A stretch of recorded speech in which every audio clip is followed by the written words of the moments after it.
Function with Purpose podcast. All things health, wellness, fitness, and education through the physical therapy perspective. I am Dr. Amy Bullock, owner and founder of Fortress Physical Therapy. Fortress PT is here to serve the Charlotte metro area by highlighting the importance of how and why physical therapy should be a part of your health and wellness lifestyle.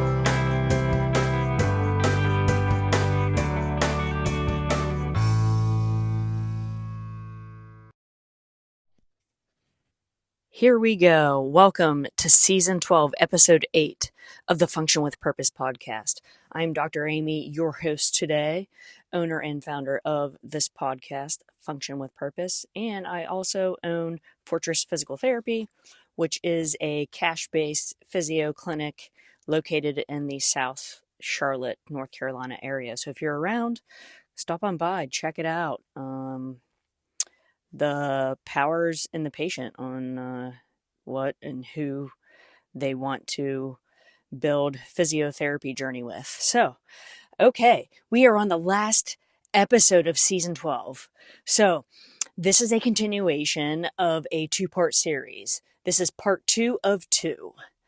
I will link back in the show notes of part 1 of 2 of this, which is kind of the basics and the basic physiology and what zone 2 training can do for your health and a little bit of the science nerd stuff behind it. So today, part 2 of 2, last episode here of this series is how to actually implement zone 2 exercise training into your routine. How do we do that? How do we find it? How do we know if we are quote unquote in zone 2? How does one start to slowly ramp up their zone 2 training in order to reap the benefits, right? Now, I will say, when we start anything, whether it's our physiotherapy journey with our physical therapist, whether it's perhaps training for a 5K or a half marathon, or maybe your first local CrossFit competition, or even just basic getting into weightlifting, resistance training, right? Understanding, pressing motions, deadlift, squatting, hinging. We always have to start slow or start with the minimal and then gradually add. So this isn't going to happen overnight, right? Zone 2 training to reap the benefits of this is not going to happen within a month. It's not honestly going to happen within 8 weeks. Maybe you start feeling benefits at week 12 and beyond, for sure over a year period or more. So this is on the patient or the athlete or the person, you, right? There is so much research that's out there on zone 2 training that's very conflicting. But I still want to continue to clear the air, basing things off of our previous episode on episode 7. I'll kind of tap into that a little bit today just to remind you. And then, who is zone 2 training for? We're just going to talk about like basics, people who, like us, the general population, where we don't have a lot of issues going on underneath the hood. We don't have injury, musculoskeletal issues. We don't have neurological issues. So I'm just talking just general basics, the layman individual, right? Not the top 1% of the population where it's Olympic athletes, which I'm sure they do this too, but just very generalization. So I'm not speaking on behalf of someone who's recovering from a stroke or maybe recovering from a total knee replacement. Right? This is just very generalized to the population. So let's get into it. How to implement zone 2 exercise into your routine, into your schedule. How do you do that? Well, first, let's back up. What's some science things behind zone 2 training? So this reverts back to our first part 1 of 2 of episode series. So recall that zone 2 training is also known as aerobic training or endurance training. So we probably can relate to this as, okay, someone who runs a marathon or someone who does a 100-mile bike cycle outside, right? Something that is sustained over a long period of time that lasts longer than 90 seconds. That is where our aerobic or endurance system, energy system, kicks in. So that's kind of when you hear zone 2 training, think of long distance, long timed events, long timed exercise. So what's some science behind it? Recall that, zone 2 training, when we start to incorporate it very consistently, we start to promote increased production of mitochondria. And recall that the mitochondria are the energy systems of our cell biology. So we have a set amount of mitochondria within our muscles. We have a set amount of mitochondria within our GI system or our smooth muscle. We have a set amount of mitochondria within our cardiac muscle, our heart. But we can change that with zone 2 training. We can increase the production of mitochondria cells. So the more mitochondria that we can help change and enhance and improve, right? The more energy output, the more energy our system, our entire body stores, right? The more fit we are. So the more mitochondria that we can produce, the more efficient we become. So another aspect of zone 2 training, when we incorporate it consistently, is that it flushes byproducts within our body. So by flushing bad things out, so think of if you've ever done repeat 100-meter sprints, or repeat in the CrossFit world, maybe repeated assault bike sprints, and you're tapping into that burning, almost throw up sensation, and your legs feel heavy when you get off the bike or after you do your 100-meter sprints. That heaviness is the production of lactate. So, which is a good thing because that's what should happen. But by incorporating zone 2 training, we can flush lactate out of our system to promote faster recovery. And another benefit and some science things behind zone 2 training is that when we're able to produce more mitochondria, flush our system, which then promotes faster recovery, when we tap into those higher heart rate zones, we create better tolerance. We have a better tolerated environment, right? We become more efficient. And then lastly, from a very in-depth science look, is that we look at the aspect of our heart, specifically that left ventricle. The left ventricle is the area of the heart that actually pumps blood throughout our entire body. So we actually create hypertrophy of the left ventricle of the heart. And when we do that, we create efficiency, right? You have a strong pump that promotes blood throughout the system easier and faster. So the science behind zone 2 training is solidified in the research. Don't let research or some other guru on a YouTube channel tell you it doesn't. It does, people. It does. So that kind of summarizes a little bit of the previous episode, but I'm going to link it into the notes here. Okay. All right, Amy. Gosh. You have me at science. Now, how the heck do I incorporate this into my routine? Well, who's it for? It's for everybody. It's for the general population. It is eventually for people who are recovering from a stroke. But today's episode, I'm not going to dig deep into someone who is recovering from neurological issues or recovering from orthopedic issues. I'm just talking general, right? How do you start to sneak this into your routine? So we know that zone 2 training has all these science benefits, which then in turn creates overall health benefits.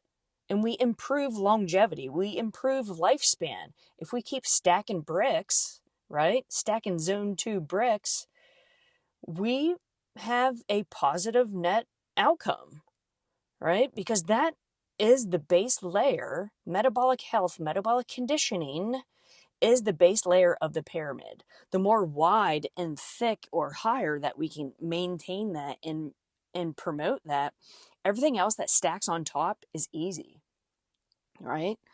So who is this for? It's for everybody. It's for you, it's for me, it's your friend, it's for your cat, it's for your dog, right? It's for animals. Okay, Dr. Amy, so how the heck do I even find my zone 2 heart rate? Glad you ask. There are kind of like 3 different ways that are commonly talked about in research. I think we can all relate to this, that first and foremost, one thing that we can really find zone 2 training is through perceived exertion. Or sometimes it's called RPE, rating of perceived exertion. And usually it's on like a 10-point scale. So when we look at a 10-point scale from 0, sitting on the couch, 0 exertion, to 10 out of 10 on that exertion scale, where, maybe the 10 out of 10 exertion is finding a 1 rep max back squat, or a 10-second assault bike sprint, all out go, 100%, everything's left out on the table. We want to kind of focus maybe that RPE, rating of perceived exertion, in that 4 to 6 range. So, okay, Amy, that's just a number, because your number is going to be different from my number. Glad you asked. So in relation to RPE, we also want to kind of incorporate or do the talk test. So say if I'm running or jogging outside, am I able to hold a conversation with someone? Can I say 1 to 2 sentences, maybe 3 or 4, without really feeling exhausted or the need to like really inhale some oxygen? So can you withhold a conversation with someone, right? Maybe you put a podcast in, or your earbuds in, and you're talking to someone on the phone, or you actually have a running partner or someone that you're training with next to you. Can you and your partner withhold a conversation with each other? If you can, without feeling exhausted, you're probably most likely in zone 2 training, right? So that is like the first and foremost easiest way to establish that. Rating of perceived exertion on a 0 to 10 point scale, we want to kind of be in that mid range, that 4 to 6 range, to be able to hold a conversation, to be able to hold and say 1 to 2 sentences if I were talking to someone, and not feel completely out of breath. The other way to kind of find if you're in zone 2, now this is going to be extremely sciencey. Honestly, I have to research this myself because it has been a long time. But per some show notes and some research that I did find is usually you'll find this aspect to locate the more specific heart rate zones, not just zone 2, but zone 0 through 5, or even 4, is lactate threshold heart rate formula. So you'll commonly see this lactate threshold heart rate formula. I don't know the exact formula off the top of my head, but usually that type of formula is where you're in like a research center, you're having things poked at your muscles, and you're establishing the lactate threshold within the energy system of your body. Most likely they input kind of like a probe into the working muscle and take some samples of the lactate. And from what I read and gathered, that the goal is to keep the lactate threshold at or below 2 millimoles per liter. But for this podcast, this is way too in depth to uncover. And plus, Amy needs to do her research again because it's been a long, long time since I even talked about this and totally forgot about it. But you'll see the establishment of the lactate threshold heart rate formula within usually like a research center or commonly seen in exercise science departments. So, does the general public really need to know about that? No, not really. We don't really need to know that. Now, flip side, if you're like a pretty high elite athlete, you'll probably need to know that because you're getting paid for your sport that you do. So you need to have all the science to back things up. You need to know the lactate threshold heart rate formula, right? You need to know your different levels of lactate threshold depending on what exercise and movements that you do. And your sport too. So this leads to the last element. Very simple to find zones of training in zone 2 training. It's the Karvonen formula. I think I pronounced that right. Karvonen formula. So this is a formula that we see when we Dr. Google how to find heart rate zones. It is that math formula 220 minus your age times your specific heart rate zone. So I'm going to use me, for example. I'm 39 and using the Karvonen formula, 220 minus my age, which is 39, produces my heart rate max, my max at 181 beats per minute. That is like 10 out of 10, getting my heart rate in that high threshold zone.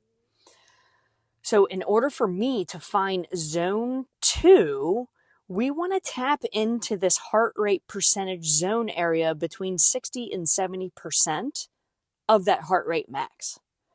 So using me, for example, 220 minus 39, which is my age, produces a heart rate max for me at 181. So for zone 2, we want to be between 60% up to around 70%. Now, some research will say 75% of your heart rate max.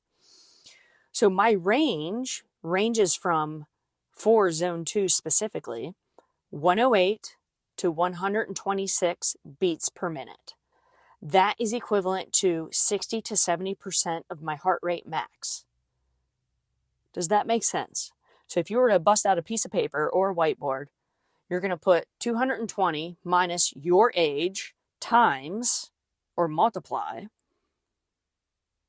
0.60 equals. That is my minimum. That is my 60% of my heart rate of zone 2, which produces for me 108. Then I'm going to take the top end, the 70%. So I'm going to take 220 minus my age, multiply that by 0.7. And that produces 126 beats per minute. So Amy's specific zone 2 is between 108 to 126 beats per minute, which is equivalent to 60 to 70% of my heart rate max. And again, my heart rate max is 181. How I got that number is through the Karvonen formula. 220 minus my age, which is 39, equals 181 beats per minute, which is my max heart rate. So you can do that for you, right? 220 minus your age equals said number. That is your heart rate max. Then you're going to take the percentage range. 220 minus your age, multiply that by 0.6. That's the lower aspect, or the 60% of your heart rate. And then you're going to get the higher aspect. 220 minus your age, multiply that by 0.7. And that's your high. So you have your 60 to 70% heart rate zone. Cool, right? So that's something visually, if you know that in the back of your head and you use a fitness tracker on your phone, on your wrist, like the iWatch or the Whoop Band or the Oura Ring or whatever, or the Fitbit, there should be some type of live tracking, which there commonly is, where you can see your heart rate zone fluctuate. And the goal is to be in that 60 to 70% range of that heart rate max of yours. That is equivalent per research around zone 2 training. So that is the Karvonen formula. So again, just to reiterate, how do you find zone 2? Usually 3 different methods. First one, which we're probably commonly and easy to do, is the perceived exertion method, or RPE. Usually that's on a scale, an effort scale from 0 to 10, and we want to be in that like 4 to 6 range effort zone. Or if you're able to withhold a conversation, that is, you know you're in zone 2 without getting out of breath. That is zone 2. And then we have the second aspect, the lactate threshold. The goal is to most likely be at or below 2 millimoles per liter. And again, this is something that the general population honestly doesn't really need to go in depth with, but you will find this in exercise science departments, maybe with elite athletes who you really want to track and understand the lactate threshold. And then lastly, the third aspect to find zone 2 training is through that Karvonen formula, that 220 minus your age, multiply that between your heart rate zones. And we want to be in that 60 to 70% range zone, which is equivalent to zone 2 for you. So you have that visual aspect too, the numbers. All right, getting to the nitty gritty. Excuse me, I have some water here. I need to take a little sip. You might have some coffee, and I'll allow that. Coffee or water, Gatorade, liquid IV, not sponsored. All right, Amy, you gave me all the science, all the details, how to find zone 2, the science benefits, who's it for. How the heck do I start incorporating this into my fitness routine? Good, glad you asked. Again, we're going to end this podcast, or this section, this area of this podcast, into how to dabble zone 2 or sprinkle it into your routine. There's kind of like a different tier system that you can incorporate. You could start out with one of these and then maybe add the other, and then maybe add the third.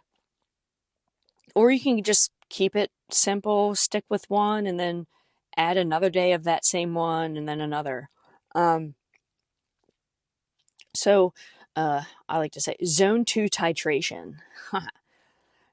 Typically there's kind of like a 3-tier of input or output. There's continuous input or output. There's a variable output, and there's also like an interval base. So continuous is probably the easiest one to incorporate. So think of continuous movement for a structured set amount of time. Perfect example. Go out for a 20 to 30 minute jog. Can you sustain that without feeling out of breath?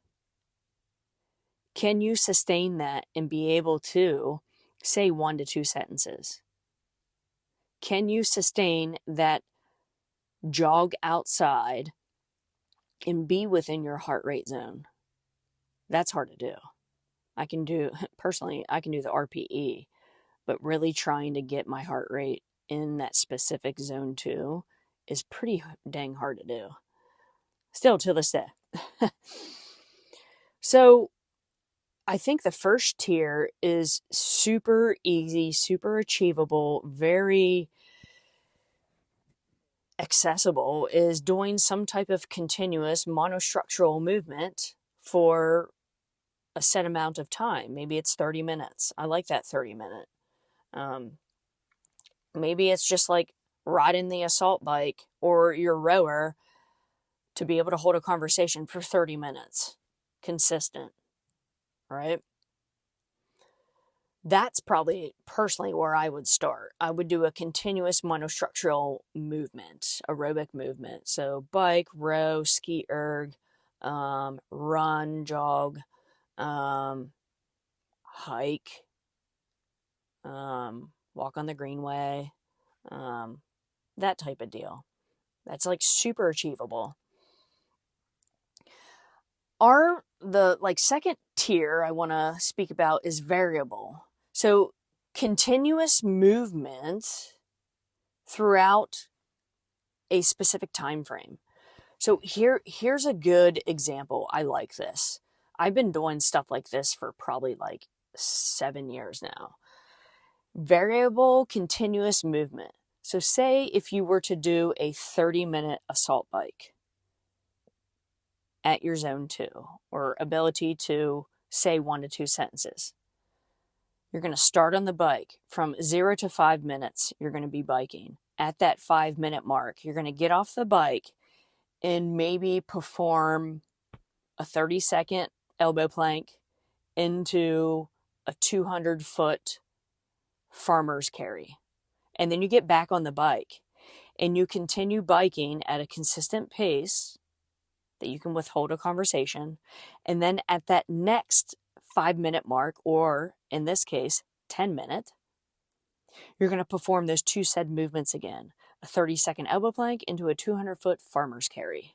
And then you're going to get back on the bike at that next interval mark, which would be 15 minutes, perform 2 said movements, get back on the bike at the 20-minute mark, 2 said movements, at 25, and then finishing 30 minutes, finishing that 30-minute mark off with the 2 said movements.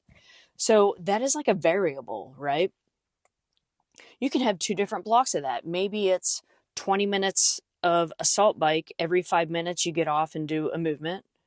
And then you do another 20 minutes of row, perhaps. And then every 5 minutes you get off the rower and perform a different movement. Maybe it's box step-ups, 10 alternating box step-ups, right? Keep it variable, but still keep it a little bit more brain engaged, right? Rather being continuous throughout for 20 minutes and it's boring, oh my God, I got 20 minutes. Well, break it up in a variable interval or a variable piece. Every, continuous movement, every 5-minute mark, 5, 10, 15, and 20, I'm going to get off the bike and perform, 10 push-ups. And I'll get back on the bike, next interval, I'll do another set of 10, etc. That is another fantastic way to incorporate zone 2 training into a tiered input.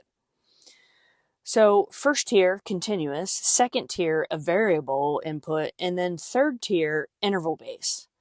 So more on this, like you're working for 5 minutes and you're resting for a fifth of that. So it could be 5 minutes of bike or 5-minute jog, and then you're going to rest 1 minute.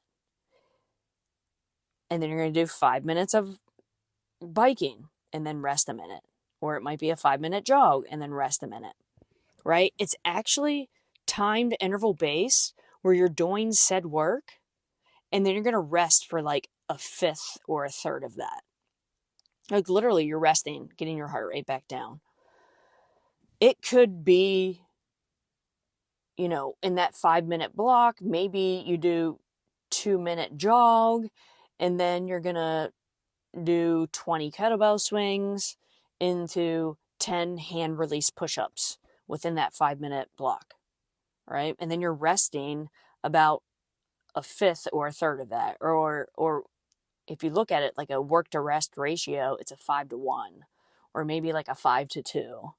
It could be a 3-to-1 work rest ratio, right? 3 minutes of work, 1 minute of rest. It could be even a 1-to-1, but I want that work rest ratio or that work ratio to be higher, right? If I'm working for 5 minutes, I'm going to rest for 5 minutes, fully recover, right? So that's another cool way to input zone 2, right? So the first tier, continuous, something that's monostructural, straight running, straight biking, rowing, kayaking, right, for like 30 minutes. And then the second tier, perhaps something that's variable, right? Continued movement, but then maybe at certain time intervals, 3, 6, 9, 12, 15, you're performing a specific movement. And then you're getting back on that piece of cardio or monostructural type deal. And then lastly, that interval based, right? A almost like 4-to-1 work rest ratio or 5-to-1.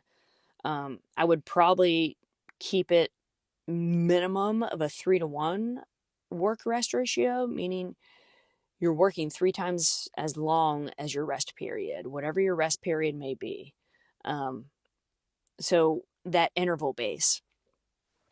Okay, Amy, cool.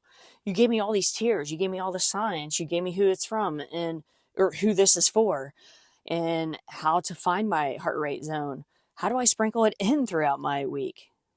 Well, first and foremost, one day. Start with one day out of the week of your monostructural continuous movement, 30 minutes minimum. I highly suggest starting 30 minutes. That doesn't have to be 30 minutes all at once. It could be 10 minutes in the morning, 10 in the afternoon, 10 in the evening. Walking. Perfect. Steady state cardio. One time a week, 30 minutes accumulation. I would probably do said continuous monostructural movement for a month, and then 2 ways you can dose this or increase the dose. You increase your time. Maybe you're going to double that to 60 minutes, or you add another day of 30 minutes. So that way throughout the week, you have a total of 60. Do that for another month. And then we're going to add a third day. Same deal. I'm either going to do, maybe I'll do one day as 90 minutes and the other day is going to be 30 minutes. And then I can add another 30 minutes. Right? Or I can do 30, 30, 30 minutes throughout the week in one bout.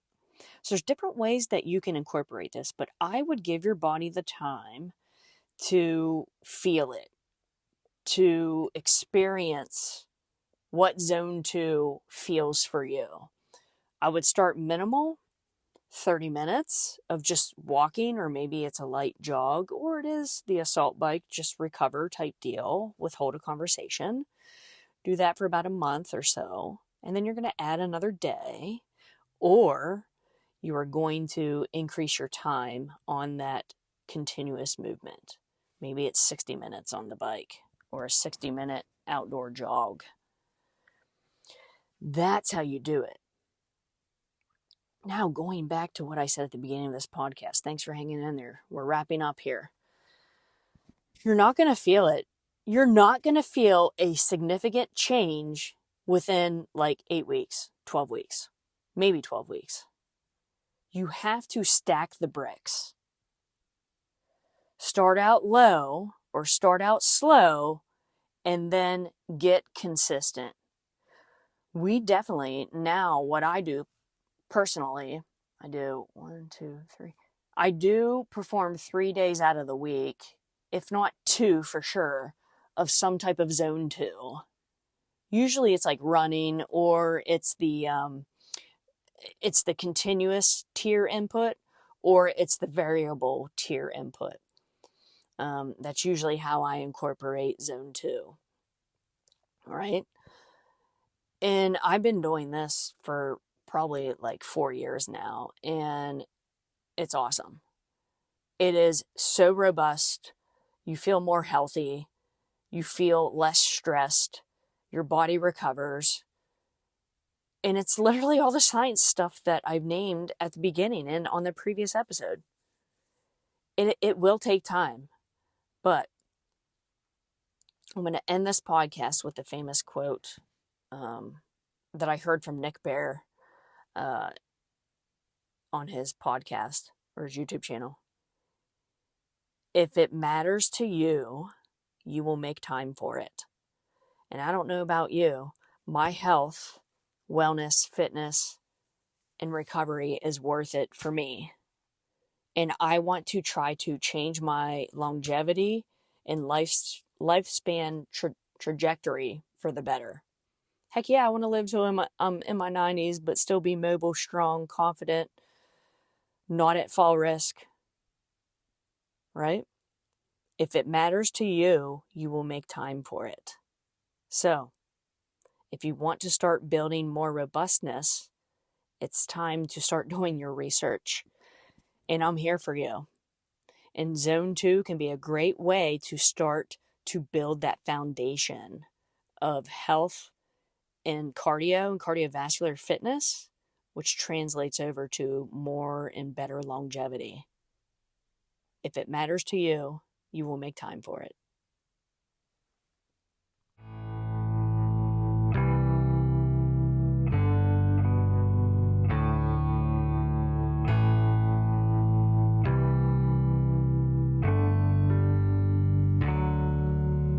That's a wrap for today's episode, Function with Purpose podcast. For more information on this episode, please check out the show notes within your podcast app. Be sure to subscribe, like, share, or drop your comments and questions below. Follow us on Facebook, Twitter, Instagram, Google, YouTube, and LinkedIn. Thanks for the listen. Pursuit, precision, purpose.